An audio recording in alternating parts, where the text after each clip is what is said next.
Chelsea Football Club love to release PR spin the minute things go badly. Pochettino at this moment in time isn't thriving. We are actually drowning, and the reality is Chelsea are coming out with articles from reputable journalists, Fabrizio Romano, Sammy Mockbell, Ben Jacobs, and more, with stories such as 2 positions are going to be secured in January. We've got money to spend and they're going to tell us how they're going to spend it. And more importantly, Nicholas Jackson apparently isn't the solution for the long term, and they'd have a certain somebody worth £103 million where their sources are telling them is coming to Chelsea. And now the final one, the big one, Paulo Dybala. I've seen this rumor all over the place, and Evan Ferguson potentially joining Chelsea. I'm gonna debunk Evan Ferguson straight out the back, and Paulo Dybala, Fabrizio has interesting quotes. Let's break this down. Let's talk about this in detail. Let's go. Welcome to the Kavkas View, bratuchi. You all know what this is. This is the latest Chelsea news, and I'm going to be as positive as I can be, purely based on the fact that I think there's a lot of negativity around our club. We've got individuals at this moment in time are glooming, they're upset, and more importantly, they are within their right to be, because what we're seeing at the moment is stinky. I'm going to take a different perspective. I'm going to say it's a clean slate, because you will know where I stand with the manager. Me complaining here, me whining here is not going to make any difference, because the reality is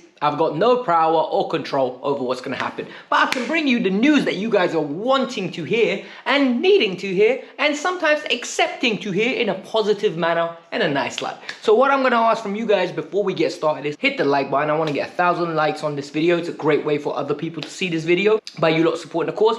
And finally, subscribe to the channel, because 55% of you lot still aren't watching the channel, right? Watching it, not subscribing, that helps greatly, and you guys have been doing it recently, so I'm going to keep saying it. Thank you very much. Alright, so Iqbali and Bowley don't talk in public. We know that, right? They will not come out and make statements ever since they got burnt after what happened against Real Madrid. When Bowley came out and said we had the audacity to beat them 3-0.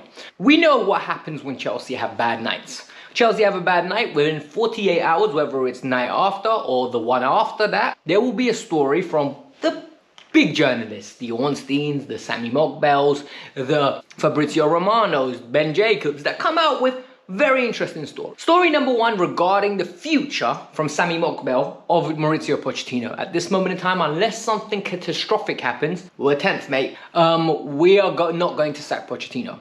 As long as there is hope, as long as there is will, as long as there's a way of us making European football, Mauricio Pochettino will be in his post, because they believe we need to make European football, and at the end of the season, they will sit down and they will rejudge his situation. I'm going to give him credit for that. I am going to be a hypocrite here if I say I believe that they dealt with what they did last year perfectly well, and I'm gonna sit here and say they should do it again. No. Sacking Potter when they sack him was stupid, because you gave Potter the opportunity to fix it. Should have given him the last 10 games, because then at least you could have reassessed. Because if Chelsea went on and won a few more games, then you could have told Potter, look, we gave you a whole year. Sorry, mate, this is just the card you were dealt. Bringing in Frank Lampard, you basically flushed the toilet. You basically said, nah, you know what? Take the house. I'm not paying any more mortgage repayment. The reality is you gave up. Frank Lampard was that. So now it looks like they've got a plan in place. They're going to stick to the plan, and hopefully this is the mature way out of it. Because I'm not going to lie to you, we're emotional as fans. Every single one is emotional. We're going to want, sack him now, sack him now. We need to get the next person in. But the reality is they talk to the agents, they talk to the sporting directors, they talk to the market out there, and they're going to understand who is available, who will take the job, and maybe we're going to be stuck with somebody worse than Pochettino. And trust me, there are managers worse than Pochettino, because we had Frank last year who won 1 game in 10. Alright? I don't want to get back to that. At least with Pochettino, it's win 1, lose 1, win 1, lose 1. I don't want to go to lose. I don't want to get back to that. Right now, they believe that they need to help Mauricio Pochettino, and because there are multiple impacts that are affecting this club at the moment. One being that Nkunku's been out. They believe Nkunku's been out and all the pressure's gone on Nicholas Jackson. They believe that Nico at this moment in time is drowning. Nico is not the solution that they believed he could be. And more importantly, this is something I could have told them beforehand. When we signed Nicholas Jackson, I said he's a great backup striker. We need a number 1. I said if we're going into the season with Nicholas Jackson, what the hell are we doing here? A lot of people told me you are talking nonsense. You've never watched him. You've got an agenda. You don't like him because he don't cost more than 100 million pounds. It's got nothing to do with that. The reality is, I didn't think it was fair for us to put that much pressure on a young kid. From the outset, put it on his shoulders.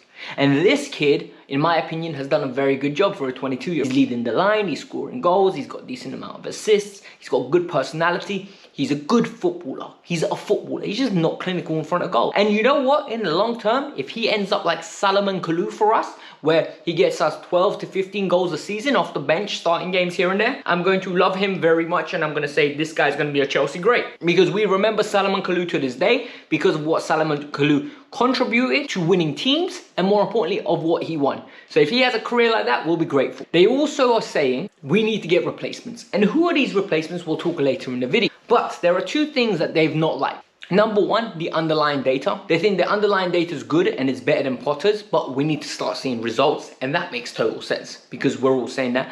And there are internal pressures, and this is coming from Nazir Kansela, that they don't understand why Broja was dropped after such a good performance and why Levi Colwill is consistently playing at left back.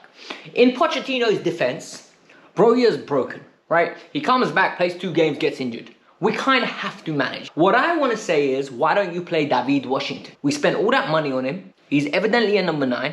Give him a chance. Can't be worse than playing Cole Palmer false 9, especially when Cole is a number 10. Like, you need to stop making stupid mistakes. And then there's the argument of Levi Colwill. You tried Levi at left back, and you know what? He's inconsistent. Some days he's decent, sometimes he's horrible. But you have Dylan Williams, and I understand people are going to say, he's never played a game in his life in the first team. I think he's had 6 games for Derby. Well, you know what? It's about time he grows up and plays some championship against championship opposition. Yet people aren't going to like that statement, but I think the owners need to say that, so they're within their rights. They are going to try help Pochettino by supplementing him with a striker and a left back. At this moment in time, we've got no clue who the left back's going to be. There's been no reports, there have been no stories that I've seen. I don't know if you guys have seen any, but the stories that I've seen are about the strikers. Well, let's break this down, let's get into it. So there's 3 strikers that have been in the news since January kicked off. Victor Osimhen, Evan Ferguson, and Dybala. We're going to talk about the Dybala one. I did not talk about the Dybala story that leaked because it came from a source that, in my opinion, was not credible. What I pride myself on this platform of doing is, I bring you guys the news that A, is fairly credible, and B, is honest and open. I'm not going to sit here with you guys and say, I'm only covering Ornstein and Fabrizio. That's not true. I'm going to cover the tier 2, tier 3. I'm not going to tier 8 level journalism because it's a waste of our time, it's a waste of your time, it's a waste of my time. But what I am going to do is tell you when I think a story is real and when I think a story is fake. The Paulo Dybala stories, in my opinion, were fake. It was driven by media speculation. Chelsea need a striker. Oh, Paulo plays off the 9. You know what? Paulo's got a £12 million release clause. Let's link him to Chelsea. It's not going to happen because Fabrizio said today, Chelsea are looking for a number 9. Paulo is basically an auxiliary player that plays in behind the 9. Chelsea don't need one of those. We've got Cole Palmer. And more importantly, guys, for those of you that watch Paulo Dybala, right? I watch a lot of Roma because I really like, Jose Mourinho. I love Jose. So I like to keep tabs on him. I like to watch games here and there. When I tell you Paulo Dybala can't stay fit, I'm not exaggerating. Paulo played 25 league games last year. Paulo's been struggling to stay fit this year. He's coming on, he's playing 60 minutes, he's playing 55. Can you imagine him in a Pochettino system and in the Premier League's intensity? Called NHS Helpline because he's got another injury. That's what's going to happen. He is consistently going to be injured. We do not need Paulo Dybala. I understand it's £12 million. I know it's a great deal to trigger. We've got 5 days, as Fabrizio said, if Chelsea change their mind. But it's not worth it because the wages, the fees for the agents, it's just not going to be worth it. My personal opinion, he'll be hurt. The next deal is about Evan Ferguson. Nazir Kansela has come out and said that Chelsea are actively trying to pursue a deal for Evan Ferguson. They're very excited by the possibility of the defender. Brighton do not want to sell. Under no circumstances, I mean this with every single might of myself, should we be even sniffing around Evan Ferguson. Evan Ferguson might be the next best thing. He might become the next Harry Kane. He might become the next Haaland one day. He might become the next second coming of Raul, Morientes, and Ronaldo if they had a baby. I don't want him nowhere near Chelsea. Purely based on the fact that I don't want to do business with Brighton for another young player. He's going to come in and he's going to need settling in time. He doesn't start from them consistently. What's going to happen when you put a massive crown with 150 million on his head top and tell him to play? It's not going to happen. He struggles to stay fit. He's a player that gets rotated. I don't need him at Chelsea Football Club. If you're going to spend crazy money, Victor Osimhen is the way to go. Sammy Mokbel has come out and said that sources close to Victor Osimhen and either from the agent side or from the players are saying Chelsea's in full consideration. Chelsea know the fee. It's £103 million. You want the player? That's the release clause. Pay it.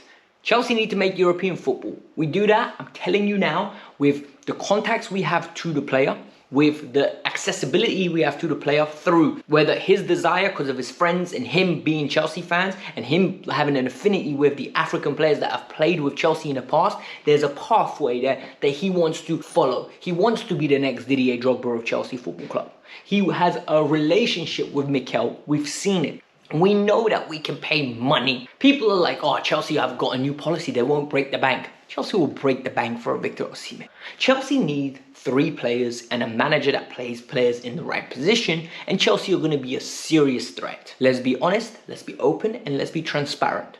At this moment in time, it looks doom and gloom, but we are not as far away as people think we are. Things can change in football very quickly, and I think we need to remember that. Hit the like button, subscribe to the channel. Like I said, guys, some of the stories that are going to be coming out from now till the end of the window are going to be triggering. Do not get upset. I don't write these stories. I report on what is written. So if you're upset, don't get upset at me. Yeah, feel free to comment in the box below.